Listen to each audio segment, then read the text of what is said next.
Good morning, everyone. Welcome back to Biblio Fitness. Hope everyone's had a great day thus far. Made some spectacular gains. Update on the tap. Looks like it's healed quite nicely. I don't think I really need to put Aquaphor anymore. I didn't put any yesterday, and everything turned out pretty fine. I was kind of scared that like with the fucking heat, everything was gonna start drying out and peeling, but that Sandoderm shit is really, really cool. So I'm glad that this is healing up. My romanophilia knows no bounds, so I'm probably going to end up getting like a whole like I've been thinking of getting like a standard, one of the Legion standards. So once I get a little bit of more moolah to throw, I'm gonna get it. It's the thing with tattoos, right? You get a little bit and you want more, and I feel like one of the essential evolutions of mine, before I go off on the topic of today, before I allow a little bit of a tangent of the host today, is one of my evolutions is really embracing natural tendencies, my instincts, and not in a sense of letting it run rampant as like some sort of fucking heatedness. There are facets of my impulses and my drives that continuously need work on, and that's a battle that I fight every day, and that's a battle that all of us fight. And if you're not, then you know, it's a remind. I have to remind myself sometimes that I'm like, at least you're fucking trying. At least you're fighting. At least you're trying your best, and you're gonna fail, but eventually you're gonna get the hang of it, right? And that's just progressive overload. That's failing. If you're not failing, then you're never attempting, right? But aside from that, is just I feel like one of the big things that really threw me off the deep end in my pursuit in my life was really acquiescing or attempting to acclimate myself to the majority. I lost my way. Trying to be something I'm not, trying to be someone I'm not, liking and things and liking stuff that deep within myself I felt like I was playing a lie. And I feel like that a lot of that self-hatred, self-loathing came from knowing that I'm lying to myself, knowing that you know that one of the principal components of me even going down that road is me feeling like who I am is not enough, or who I am is strange, who I am is weird, who I am is different from everybody else, so there's clearly something wrong with me, when in reality you know I've become to embrace who I am, my strangeness and my quirkiness, and the fact that, and accepting that fact, I will probably live in kind of a solitary lifestyle, but I don't mind it, until I find like-minded individuals such as myself, and that'll be pretty cool. But I am aware that I don't have the thinking of the majority, and I don't want to have it. Accepting who I am, a romanophile, metalhead, history buff that spends way too much time reading about fucking really crazy people. But it's who I am. You might as well embrace it instead of whatever. That's a tangent from the but it's pretty cool. But today, the topic of today is section 297. At the dawn of the day, we're gonna get right back to it, which is titled "Pernicious." It's a very quick, very very short, but I feel like it speaks volumes. And obviously, this is me overthinking the shit out of it. And it's before a big boy called titled "Hero Worship and Its Fanatics," which is most likely going to be the title for the next video. Uh, I read a little bit, but I was honestly pretty slumped, and I had no idea what the fuck I was talking about reading about. So, the title is "Pernicious," and I'm going to go ahead and read it. It's quote: "A young man can be most surely corrupted when he is taught to value the like-minded more highly than the differently minded." End quote. Very short, but a very profound analyzing of how of our inner inner tendency of myopia, inner tendency of tribalism, We always want to say that we're one nation, we're one group, we're one peoples. You have all these fucking hillbillies, hippies, fucking not hillbillies, I'm sorry, but fucking hippie people is saying that, we're all just one species of people. Why can't we all just get along and love each other? And why can't we do this and that? And and all of that just sounds like straight idealizing to me. Call me a fatalist, but I used to be one of those hippies, but I realized that the reason I was one of those hippies for a little bit is because of my own desperate need to belong in a group and to find justification for my own suffering, right? I think that's probably the reason why a lot of people get into that sort of stuff. It's a justification for these frustrations. But that is one of the biggest flaws in the way that we look at things, and it's a flaw that even I've had, and I'm trying to attenuate as much as possible. Um, is that we have these inner tendencies and we have these schools of thought, and we only want to stay within these schools. It's very difficult, and it's very rare to find individuals who are willing to go all over the place, travel, per se. Look at different heights, and look at the world from different perspectives, and and look at from on high, and look at different schools of thought, even though they completely diverge from one another. But there's always something to learn, right? At the end of the day, one of the fundamental principles of Nietzsche's, teaching is that everything is relative. What works for me is not going to work for everybody else. But if you want to be, for example, a great leader, you cannot assume a universal, a uniform method of state building, of propaganda, or leading the masses, or whatever, myth building, whatever the case may be, all these different facets of being a great leader, right? You can't, it's always, and it's something that you can see even in trajectories and in the events of empires, right? They get stuck in their ways, and they don't continuously adapt. They don't go with the times. They just get very, very, very obstinate. They become very more, they get more entrenched in their ways and their conservatism, and they feel like as if that's a trait of strength, right? In some sense it is, but then at the same time you are ignoring one of the quintessential components of nature itself, and it's the constant evolution, right? The constant devouring of the old and the way for the new. And if you're not continuously advancing, if you're not continuously progressing, then you're falling behind. There is no staying in place, right? There is no staying in place. Everything is constantly moving. It's an illusion to think that you're always in place. We're always dying anyways. Every breath we take is a step closer to our death. And so, and through all times, we get stuck in these schools like Stoicism and Platonism and this and this and this and this, and we just get entrenched. And it becomes a virtue of an individual becoming more intelligent and wiser, but within this golden cage, this cage of ideology and philosophy, being able to defend your ways more astutely, more concisely, more confidently.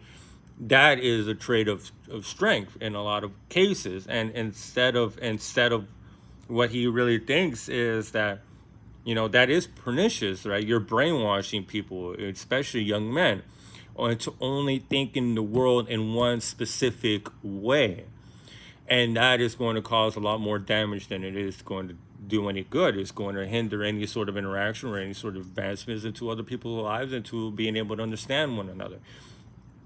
And I feel like to be a true citizen of the times, you have to be aware of all these things. And even if there are many contradictory statements, and if you're going to run into foolishness in your eye, it's very incredibly important to branch out as much as you can and take what is necessary for yourself, right? What works for you? What little nitpicks of all these different schools of thought that you can use to augment your own philosophy. And that's the point. There's genius everywhere. You can't just focus on the few. but it is an unfortunate trajectory of education throughout all time, right? Is this need to sorry, I think I had my napkin and I threw it away because my nose has been running. But it is, what is it? It taught to yeah, we are taught to value the like-minded more than the differently minded, and that is where things such as dogmatism come around, and holding on to these beliefs, these universal laws of truth, even though you're in this little section of the world, you think that what you found to be working for you has to work for everybody else, right? It's this pursuit of truth and this pursuit of triumph of the will over others. And that's why we have all these competing religions throughout all time saying that they're the ones that found the one true God and stuff like that. And what worked for a little section of people in the Middle East somehow works for everybody all over the fucking world. Um, it's just straight foolishness. But it is a natural inclination of ours, right? We hold on to a belief and we want to hold on to it for dear life because our supposed ego cannot allow the possibility that we may be wrong, right? And they like, oh, you're mean to tell me that I spent my whole life believing in the wrong thing? Hell no, I will never accept that. You know what I'm saying? Like, a lot of our pride gets in the way of wanting to learn more. And one of my things is learning more about Christianity. I don't like it. I look at it with revulsion, really. But there's things to learn from it, I suppose. Not a lot, but I can't be completely I can completely reject it, right? And one of the fastest of evolution is that something works for everybody. There's 1,000 ways to skin a cat, and untruths are an essential component of life, right? We need these lies to keep us going, and for some people those lies happen to lie in Christianity, I suppose. But that's a topic for another time as to why people get into that. Nietzsche does a far more eloquent job of making a case than I ever will. So if you have an inclination of, or a curiosity, I suggest you read Nietzsche. But I do that's why I love him, is that, he always constantly reminds you of how relative knowledge itself is, and how we should always look at knowledge as a sense of utility. What works for me? Developing a need for knowledge, not just being shoved down our throats and being indoctrinated, but being allowed to look around, being allowed to see what's working, what's not working, why did this religion work for these people? What were the virtues? What were the facets that worked for them? And you can kind of mix and match, compare, contrast with things that have worked everywhere else, right? And there will always be similarities. There are similarities across all these different religions. They all prey upon the same thing, which is fear. But there are similarities, but there are contrasts based on environment, based on geography, based on trajectory of people's lives, and countless other variables. But it is a true crime of just going down one path and never looking around.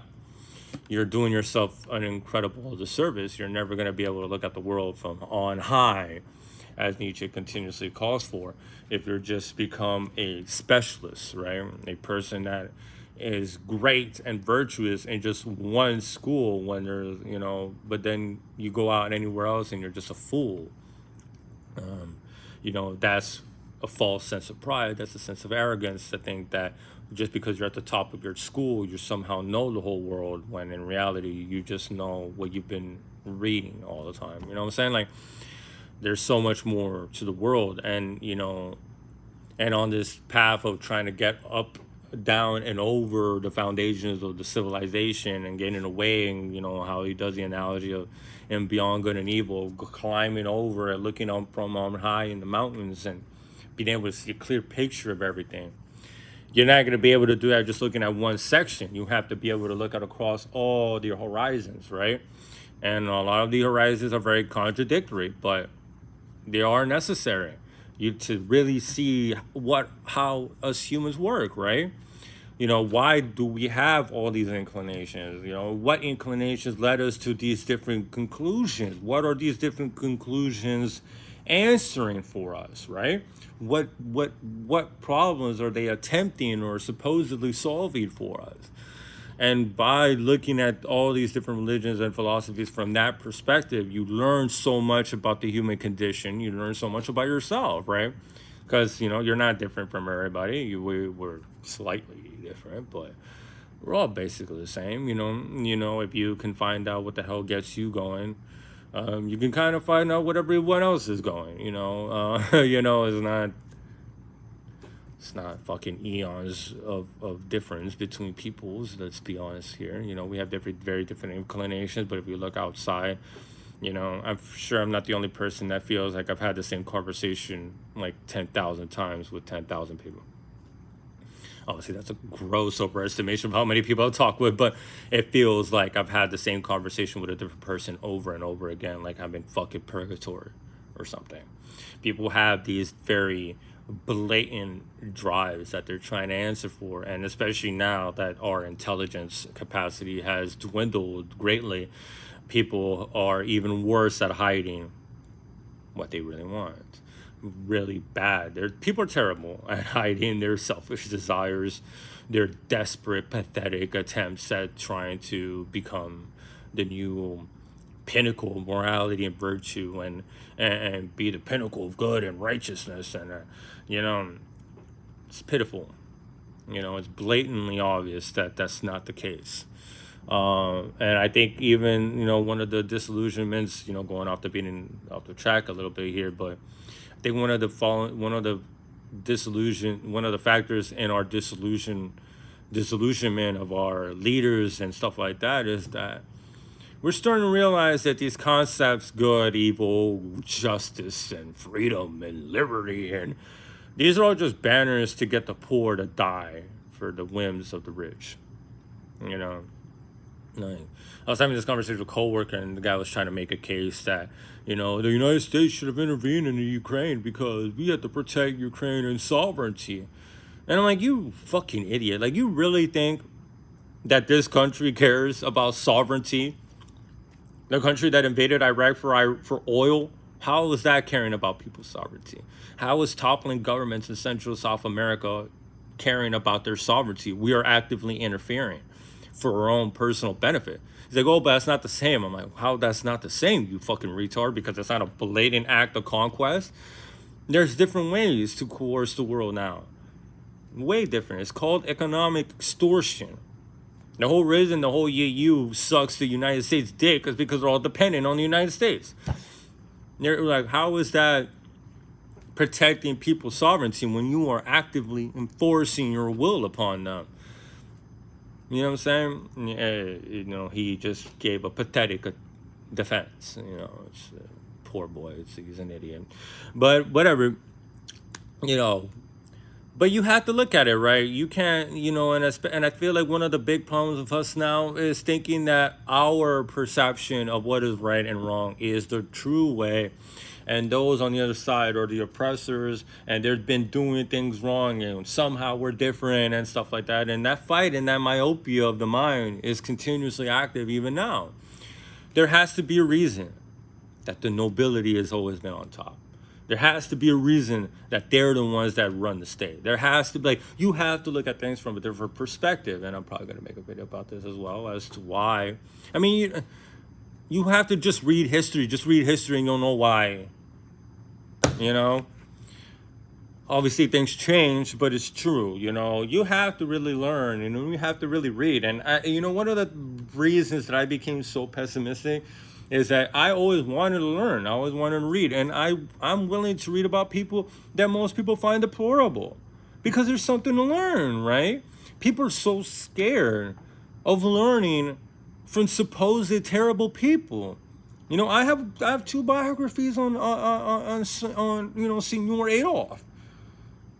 I have two biographies on the motherfucker because he's just fucking interesting. I'm not trying to be a fucking, I'm not anything like that. That's fucking retarded. But there's something to learn. Something to learn from that dude shit, Mussolini, even though that guy was a fucking retard. The more you read about him, the more you're like, Jesus, you were way in over your head, you stupid journalist. But or Stalin.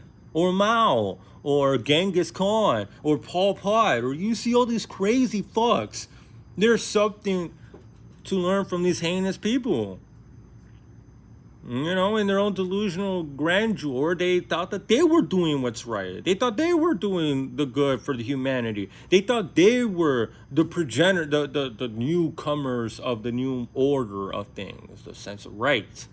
And we cast them off and we cast them aside because of the atrocious things they've done and because of our taste. But we also have to take into account that every single institution that has been placed at the top of the moral paradigm has done the same thing. That's one thing that we never take into account.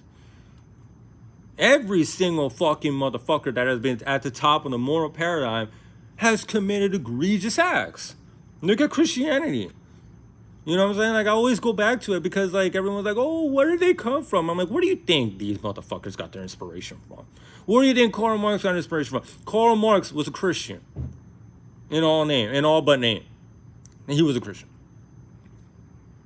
They all followed the path, bro. Christianity, ooh, it was only because Christianity was so good, but, you know, in order for all this beauty and love, a lot of people had to fucking die.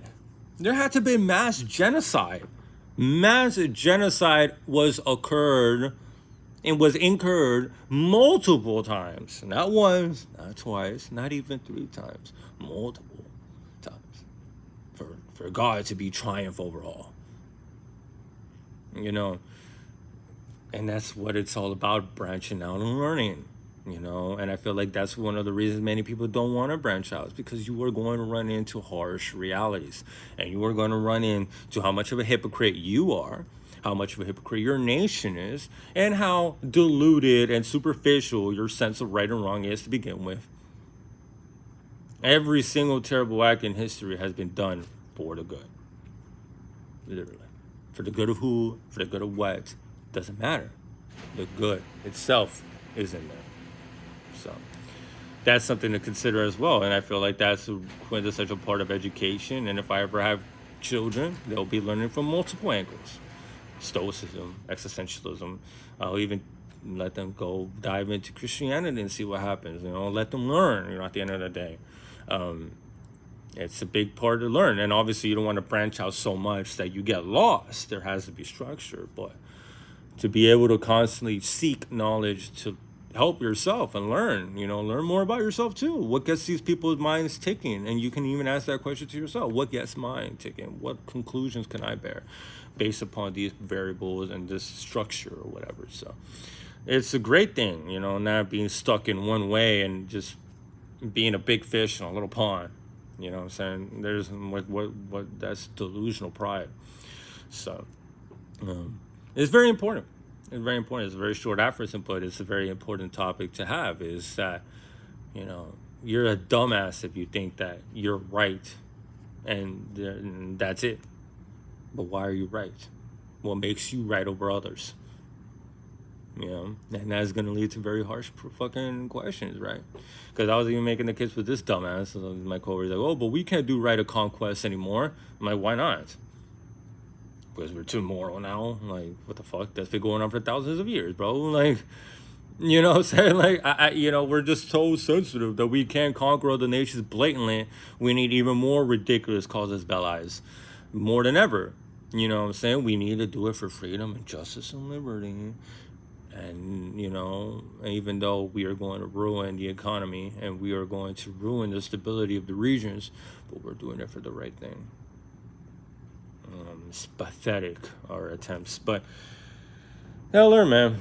You gotta learn. You know, it makes you a little bit pessimistic and fatalistic with humanity in general because, you know, as the saying goes, history does not repeat, but goddamn does it rhyme.